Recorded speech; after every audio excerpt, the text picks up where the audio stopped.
فأعوذ بالله من الشيطان الرجيم آمنوا كما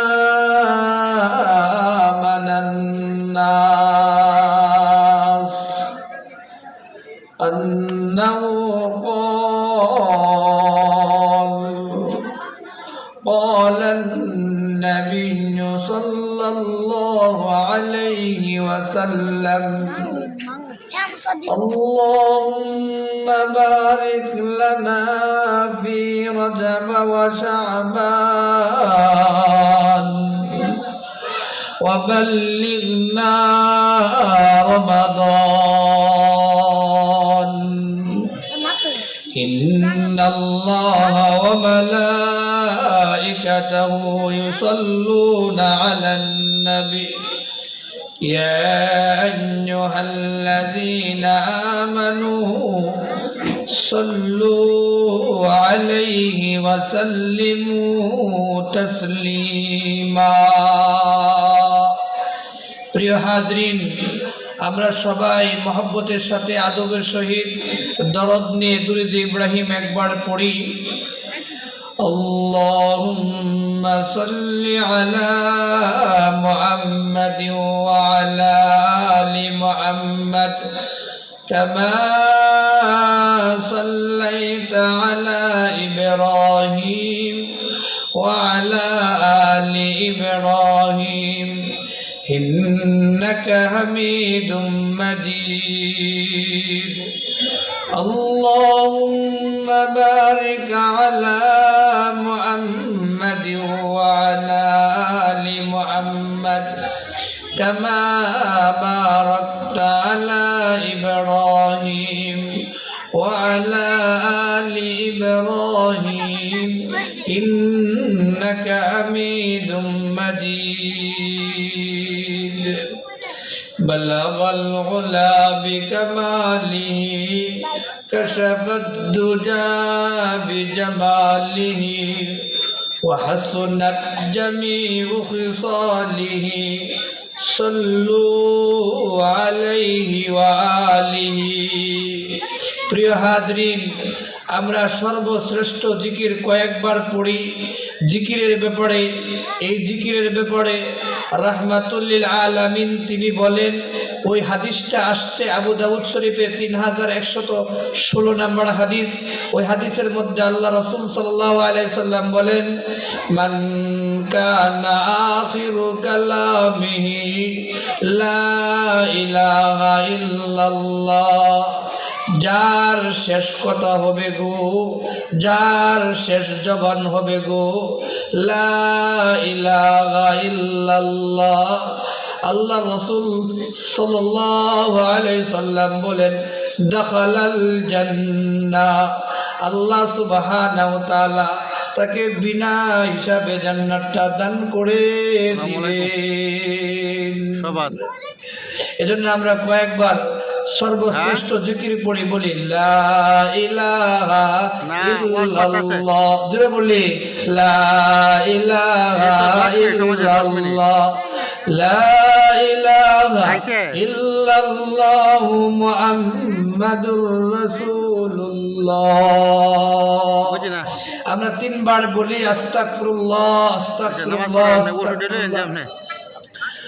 আমরা প্রথমেই মহান আল্লাহ পাকের দরবারে শুকর আদায় করি যে আল্লাহ সুবহানাহু ওয়া তাআলা আমাদেরকে এই মাহফিলে, জান্নাতের বাগানে, রহমত নেওয়ার মাহফিলে, সাকিনা নেওয়ার মাহফিলে, জান্নাতের বাগানে বসার তৌফিক দান করেছেন। এজন্য আমরা সবাই জবান খুলে আওয়াজ করে কালিমাতুশ শুকর আদায় করি, বলি আলহামদুলিল্লাহ। আলহামদুলিল্লাহ, আলহামদুলিল্লাহ আমরা বললাম। ওই আলহামদুলিল্লাহর মধ্যে 8টা হরফ আছে। যে ব্যক্তি এই বেশি বেশি আলহামদুলিল্লাহ বলবে তার জন্য আল্লাহ সুবহানাহু ওয়া তাআলা জান্নাতের 8টা দরজা খুলে দিবেন। সুবহানাল্লাহ। প্রিয় হাজরিন, আমি এই মাদ্রাসায় ঢুকেই প্রবেশ করেই একটা দেওয়ালিকা দেখলাম, এই লেখাটা হচ্ছে তুমি তোমার পিতার মাতার সাথে এরকম আচরণ করো যে আচরণটি তুমি তোমার সন্তান থেকে প্রত্যাশা করো। এজন্য আজকের আলোচনা হবে, আমি আলোচনা করব ইনশাআল্লাহ মাতা পিতার প্রতি সাহাবায়ে কেরাম এর ভালোবাসা।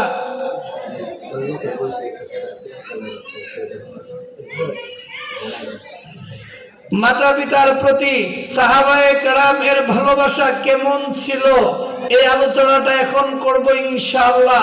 যারা যে যেখানে আছেন আপনারা এই মাহফিলে আসেন, আল্লাহ সুবহানাহু ওয়া তাআলা এখানে যারাই আসবেন তাদের জীবনের সমস্ত গুনাহ আল্লাহ মাফ করে দিবেন। এই ব্যাপারে বুখারী শরীফের হাদিস 6408 নম্বর হাদিস। এইদিকে আমি গেলাম না, আসুন সাহাবায়ে কেরাম মা বাবার প্রতি কেমন ভালোবাসতেন, কেমন খেদমত করতেন, এই ব্যাপারে একটি হাদিস, ওই হাদিসটা আসছে মুসলিম শরীফের 2491 নম্বর হাদিস। ওই হাদিসের মধ্যে আবু হুরায়রা রাদিয়াল্লাহু তাআলা আনহু তিনি বলেন, আমি আর আবু হুরায়রা রাদিয়াল্লাহু তাআলা আনহু ইয়ামান থেকে মাকে নিয়া ঘর বাড়ি বিটা মাটি আত্মীয় স্বজন বন্ধু বান্ধব রেখে তিনি মদিনায় চলে আসছেন মাকে নিয়ে মুসলমান হবে। মদিনায় মুনওয়ারা আসার পরে আবু হুরায়রা রাদিয়াল্লাহু তাআলা আনহু আল্লাহ রাসূল সাল্লাল্লাহু আলাইহি সাল্লামের দরবারে উপস্থিত হইয়া আবু হুরায়রা রাদিয়াল্লাহু তাআলা আনহু মুসলমান হলেন, মা মুসলমান হন নাই। এই জন্য আবু হুরায়রা রাদিয়াল্লাহু তাআলা আনহু চিন্তিত এবং পেরেশান, হায় রে হায়, আমি মুসলমান হইয়া আমি জান্নাতে যাব আর আমার মা জাহান্নামের আগুনে জ্বলবে, এটা হতে পারে না। সেই জন্য আবু হুরায়রা রাদিয়াল্লাহু তাআলা আনহু দ্বীনের দাওয়াত নিয়ে আমার কাছে যান, মাকে বুঝান। মা তো বুঝতে চায় না, দ্বীনের দাওয়াত কবুল করতে চায় না। এইভাবে যেতে যেতে একদিন যখন দ্বীনের দাওয়াত দিলেন, মা তাকে বকাঝকা করছে এবং মারছে। কান্নাজনিত অবস্থায় চোখের পানি নিয়া দু জাহানের বাদশা রাহমাতুল লিল আলামিন সাইয়্যিদুল মুরসালিন ইমামুল মুরসালিন এর দরবারে উপস্থিত হলেন। আল্লাহর রাসূল সাল্লাল্লাহু আলাইহি সাল্লাম আবু হুরায়রা রাদিয়াল্লাহু তাআলা আনহুকে দেখে বলল, আবু হুরায়রা, তুমি আমার থেকে বিটা মাটি ঘর বাড়ি আত্মীয় স্বজন বন্ধু বান্ধব পাড়া প্রতিবেশী সবাইকে রেখে তুমি আমার দরবারে আসছো মুসলমান হওয়ার জন্য। আজকে তোমার চোখে পানি, ওই সময় তোমার চোখে পানি কেন, এটা আমি সহ্য করতে পারবো না। এরপরে আবু হুরায়রা রাদিয়াল্লাহু তাআলা আনহু বলেন, ওগো আল্লাহর রাসূল, আমার মা আমাকে বকাঝকা করছে, আমার মা আমাকে মারছে। আল্লাহ রাসূল সাল্লাল্লাহু আলাইহি সাল্লাম বলেন, আবু হুরায়রা, আমি মার নামে নালিশ আমি শুনি না। সুবহানাল্লাহ বলেন। মার নামে যারা নালিশ দেয়, মাতা পিতার নামে যারা নালিশ দেয়, এরকম অভিযোগ আমি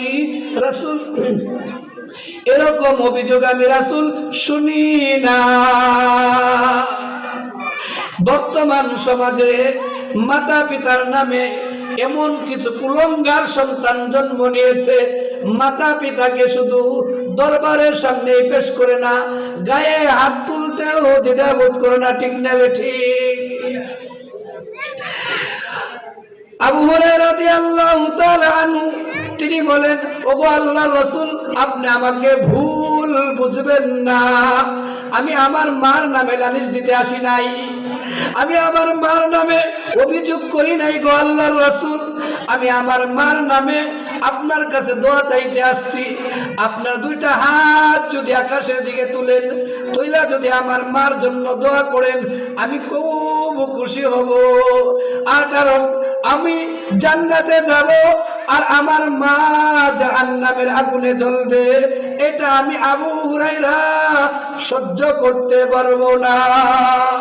এই কথা শোনার পরে আল্লাহ রাসূল সাল্লাল্লাহু আলাইহি সাল্লাম আকাশের দিকে দুইটা হাত তুলে আবু হুরায়রার মার নামে দোয়া করেন, আল্লাহুম্মা আদি উম্মা আবি হুরায়রাতা, ওগো আল্লাহ, ওগো আরশের মালিক আল্লাহ, ওগো জমিনের মালিক আল্লাহ, তুমি আবু হুরায়রার মাকে হেদায়েতটা দান করে দাও। এই দোয়া শোনার পরে আবু হুরায়রা রাদিয়াল্লাহু তাআলা আনহু দ্রুত দৌড় দিলেন। অন্য সাহাবারা তাকে বাধা দিল। বাধা দেওয়ার পরে আবু হুরায়রা রাদিয়াল্লাহু তাআলা আনহু বললেন, ও আমার ভাইয়েরা, আজকে তোমরা আমাকে বাধা দিও না, কারণ আজকে আমি পরীক্ষা করতে চাই আল্লাহ রাসূলের দোয়া আগে বাসায় পৌঁছে নাকি আমি আবু হুরায়রা আগে পৌঁছি। আবু হুরায়রা রাদিয়াল্লাহু তাআলা আনহু যখন বাসায় গেলেন, গিয়ে দেখলেন পরিবর্তন হয়ে গেছে মা, দৃশ্যটা পাল্টে গেছে। বলেন সুবহানাল্লাহ। আবু হুরায়রার মা চিৎকার দিয়ে বলেন, ওরে আবু হুরায়রা, তুই আমার কাছে আয়, এতদিন যা করলাম তোর উপরে জুলুম করলাম, অন্যায় করলাম, আজকে থেকে আমি কালিমায়ে শাহাদাত পড়ে নিলাম।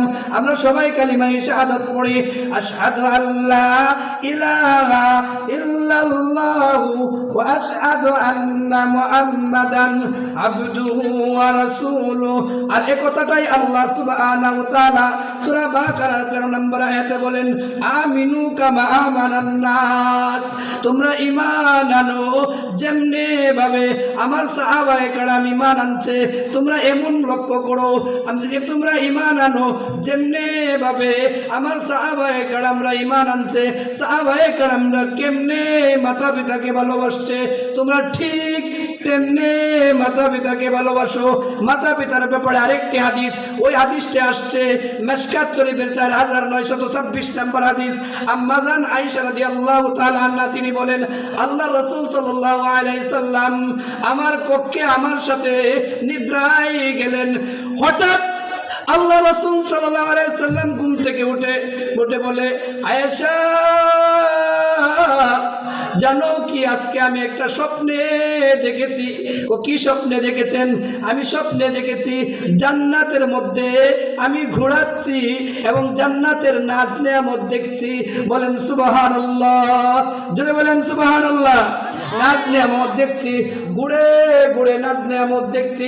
একটা জায়গায় যখন গেলাম, হঠাৎ সুরলিত কণ্ঠে, মধুর কণ্ঠে কোরআনের তেলাওয়াতের আওয়াজ শুনতে পাই। সুবহানাল্লাহ আসতে বলবেন, সুবহানাল্লাহ, আর জোরে বলেন সুবহানাল্লাহ। সুবহানাল্লাহ। মধুর কণ্ঠে, সুরলিত কণ্ঠে কোরআনের তেলাওয়াত আওয়াজ শুনতে পাই। আমি ফেরেশতাদেরকে প্রশ্ন করলাম, ওগো ফেরেশতারা, ও আমার ভাই ফেরেশতারা, ওই কণ্ঠটা কার? এত সুন্দর কণ্ঠে কোরআন তেলাওয়াত করছে, আবার জান্নাতের মধ্যে, ওই কণ্ঠটা কার গো? ফেরেশতারা বলেন, ওগো আল্লাহর রাসূল, এটা তো আর কেউ না, এটা আপনার সাহাবা। সুবহানাল্লাহ বলেন। ওই সাহাবার নাম কি? হারেস ইবনে নুমান। হারেস ইবনে নুমান। তখন ওই হাদিসটা যখন আল্লাহ রাসূল সাহাবায়ে কেরামের সামনে বর্ণনা করলেন, তখন সাহাবায়ে কেরাম প্রশ্ন করলেন, ওগো আল্লাহর রাসূল, জান্নাতের মধ্যে ওই সাহাবার কোরআন তেলাওয়াত জারি করে দিয়েছেন আল্লাহ, কেন গো? আল্লাহ রাসূল সাল্লাল্লাহু আলাইহি সাল্লাম বলেন, ওই জান্নাতের মধ্যে কোরআন তেলাওয়াত জারি করলেন ওই হারেস ইবনে নুমান মাতা পিতার খেদমত করত। সুবহানাল্লাহ। মাতা পিতার খেদমত করত, ওই জন্য আল্লাহ সুবহানাহু ওয়া তাআলা জান্নাতের মধ্যে তার কোরআন তেলাওয়াত জারি করে দিলেন। ঠিক কেমনে ভাবে? আল্লাহ সুবহানাহু ওয়া তাআলা বলেন, তোমরা যদি খামায় রুজির মধ্যে বরকত পাইতে চাও, শরীর সুস্থ রাখতে চাও, অসুস্থ থেকে ভালো হইতে চাও, পিতা মাতার খেদমত করো। পিতা মাতার খেদমতের ব্যাপারে আরেকটি হাদিস, ওই হাদিসটি আসছে বুখারী শরীফের 4944 নম্বর হাদিস। ওই হাদিসের মধ্যে ইবনে আব্বাস রাদিয়াল্লাহু তাআলা আনহু বলেন, আল্লাহ রাসূল সাল্লাল্লাহু আলাইহি সাল্লাম বলেন, মাতা পিতার দিকে নেক দৃষ্টিতে যদি কেউ তাকায়, একবার তাকানোর কারণে একটা নফল হজ করলে যে পরিমাণ সওয়াব মিলে, একবার নেক দৃষ্টিতে তাকাইলে সেই পরিমাণ সওয়াব মিলবে। সাহাবায়ে কেরাম প্রশ্ন করলেন, ওগো আল্লাহর রাসূল, সে যদি 100 বার তাকায়?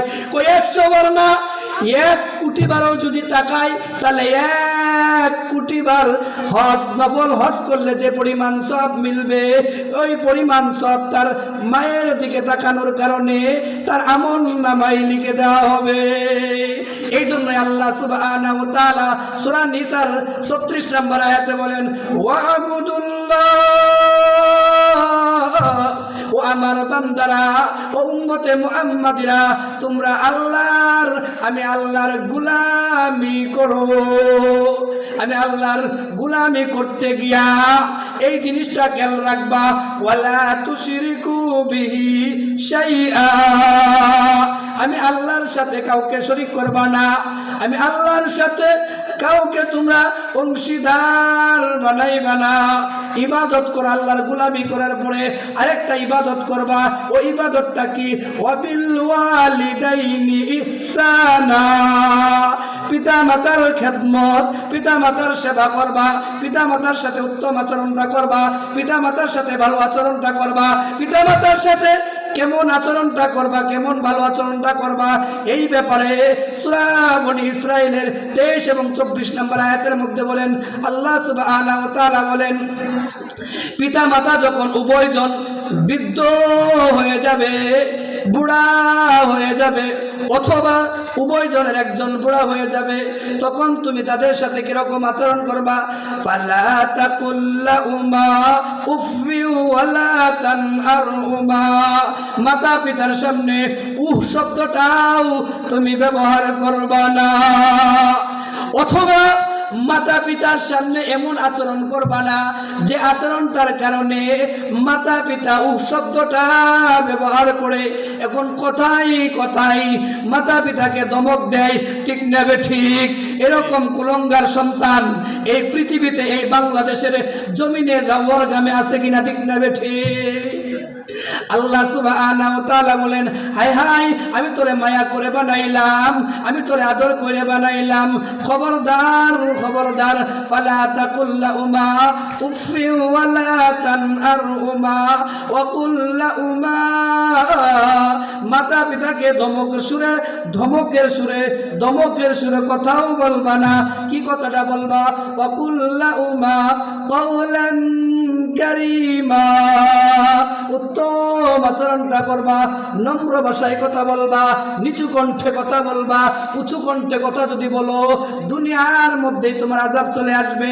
এই ব্যাপারে একটি হাদিস, ওই হাদিসটা আসছে বুখারী শরীফের 527 নম্বর হাদিস। ওই হাদিসের মধ্যে ইবনে মাসউদ রাদিয়াল্লাহু তাআলা আনহু তিনি বলেন, আল্লাহর রাসূল সাল্লাল্লাহু আলাইহি সাল্লামকে আমি প্রশ্ন করলাম, আইয়ুল আমালু আহাব্বু ইলাল্লাহ, ওগো আল্লাহর রাসূল, আল্লাহ সুবহানাহু ওয়া তাআলার কাছে পছন্দনীয় আমল কোনটা গো?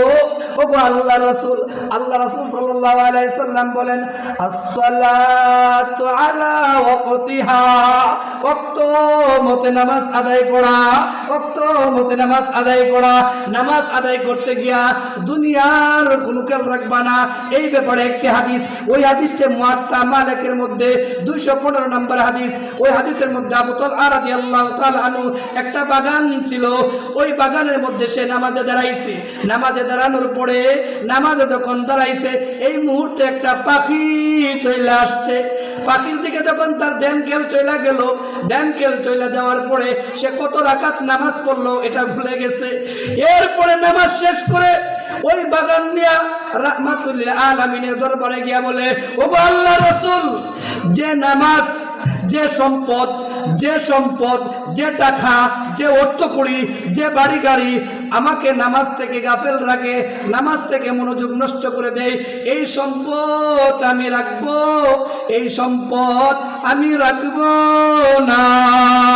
বলেন সুবহানাল্লাহ। নেন আমি দান করে দিলাম। আর এই কথাটাই আল্লাহ সুবহানাহু ওয়া তাআলা সূরা বাকারা 13 নম্বর আয়াতে বলেন, আমিনু কামা আমানান নাস, তোমরা ঈমান আনো যেমনি ভাবে আমার সাহাবায়ে কেরামরা ঈমান আনছে। এরপরে ওই হাদিসে চলে আসেন, ওই হাদিসটা হচ্ছে বুখারী শরীফের 527 নম্বর হাদিস। ওই হাদিসের মধ্যে আল্লাহ রাসূল, ওই হাদিসের মধ্যে ইবনে মাসউদ রাদিয়াল্লাহু তাআলা আনহু যখন প্রশ্ন করলেন আল্লাহর কাছে পছন্দনীয় আমল কি, এক নম্বরে বললেন আসসালাতু আলা ওয়াক্তিহা। আর আমরা হচ্ছে নামাজের মধ্যে সবচেয়ে গাফেল। এরপরে ইবনে মাসউদ রাদিয়াল্লাহু তাআলা আনহু তিনি বললেন এরপরে কি, এরপর হচ্ছে বিররুল ওয়ালিদাইন, পিতা মাতার সাথে পিতা মাতার খেদমত করা, পিতা মাতার সেবা করা। হাকিমুল উম্মত মুজাদ্দিদে মিল্লাত শাহ আশরাফ আলী থানভী রাহমাতুল্লাহ আলাইহি বলেন, যদি তুমি পিতা মাতার খেদমত করো গো,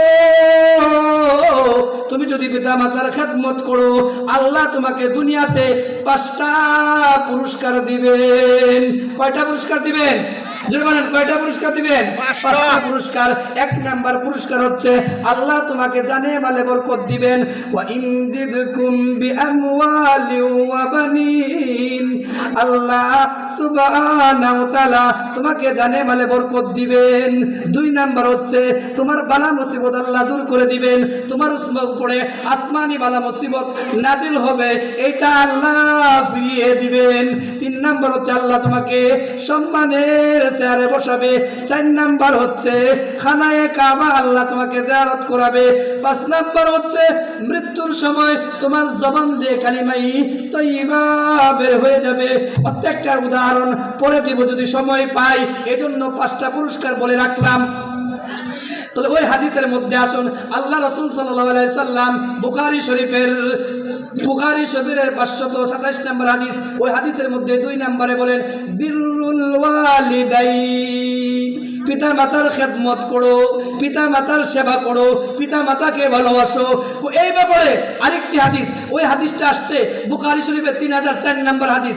ওই হাদিসের মধ্যে ইবনে উমর রাদিয়াল্লাহু তাআলা আনহু বলেন যে আল্লাহ রাসূল সাল্লাল্লাহু আলাইহি সাল্লামের কাছে একজন যুবক আয়েশা রাসূলকে বলে, ওগো আল্লাহর রাসূল, আমি জিহাদ করতে চাই, আপনি আমাকে অনুমতি দেন।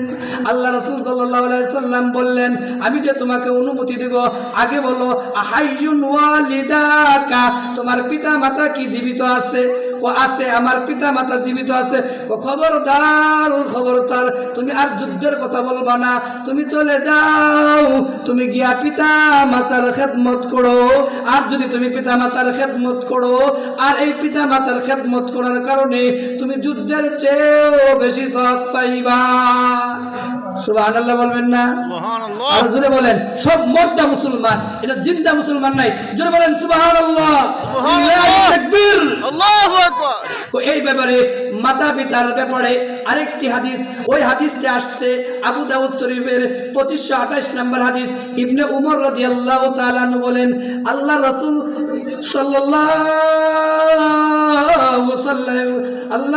সাল্লাল্লাহু আলাইহি সাল্লামের কাছে এক যুবক আসলো।